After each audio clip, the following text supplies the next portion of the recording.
Hi everyone, this is Stephanie at Hightower Stitching, today with a short reveal of one of the projects that I just finished. And here are some addresses that help you get to places. One of them is for YouTube, and it ends in that 4340. There you pull up all my list of videos. And then also some of the projects go on Etsy that I don't give away, and you can go to that address and see those.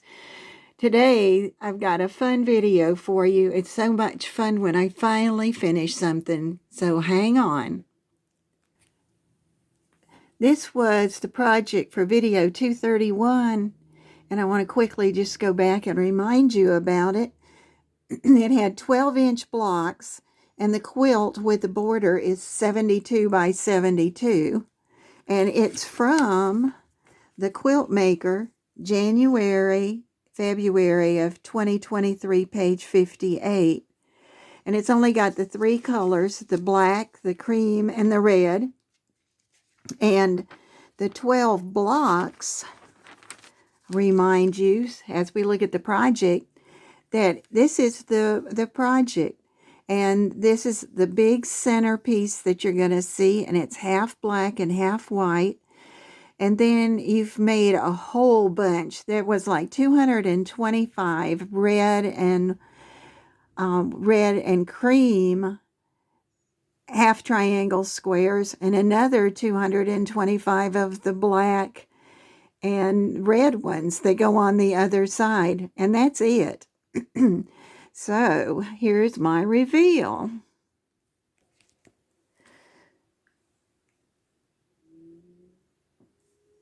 And this is one time that I didn't try being creative on my own, except when I got to the quilting.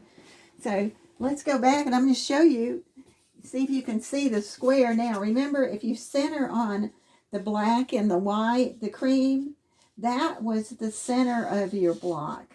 And then on the outside, two sides had red and black.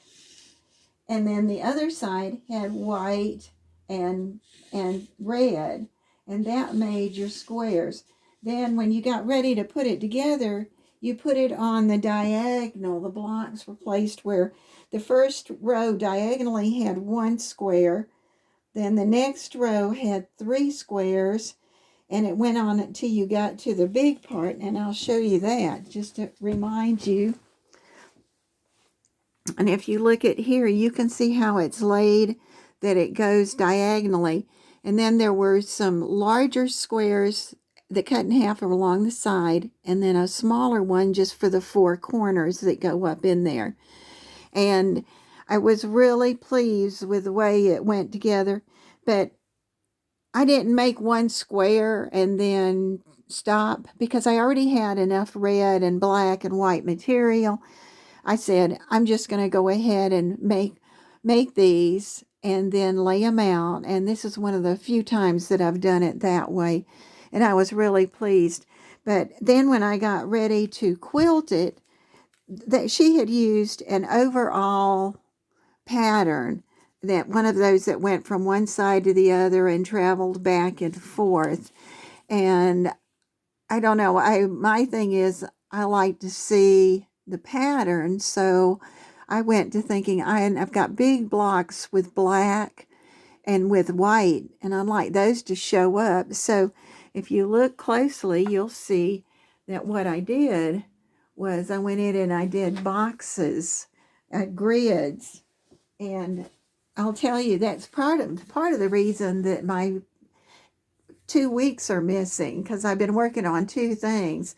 And this one, with all the turns and everything, making my grids, because I would do the black with black, and then I did the cream with the cream.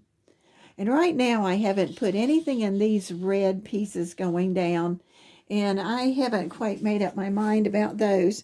And then on the edge, let's see if I can drop down. There it is. I went back and I used a point where I would go up and go down and go up and go down, and did that. And on the corners I did something very similar so that it stayed with the idea. But I used my walking foot and I would turn the corner and then I'd go back and turn. So that was really fun. And I really like this. And I think what was so nice to me was it's one of the ones that my son took a liking to. And so that made it really fun. Every time I turned the corner, I said, Chris, this is for you. Turn a corner. Chris, this is for you. And that's going to be a surprise eventually because he won't probably see all of this video.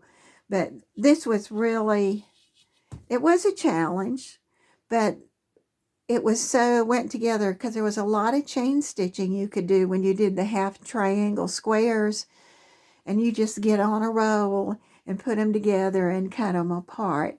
But this is Stephanie at Hightower Stitching. I hope you enjoyed that ending of a project. Thank you for watching.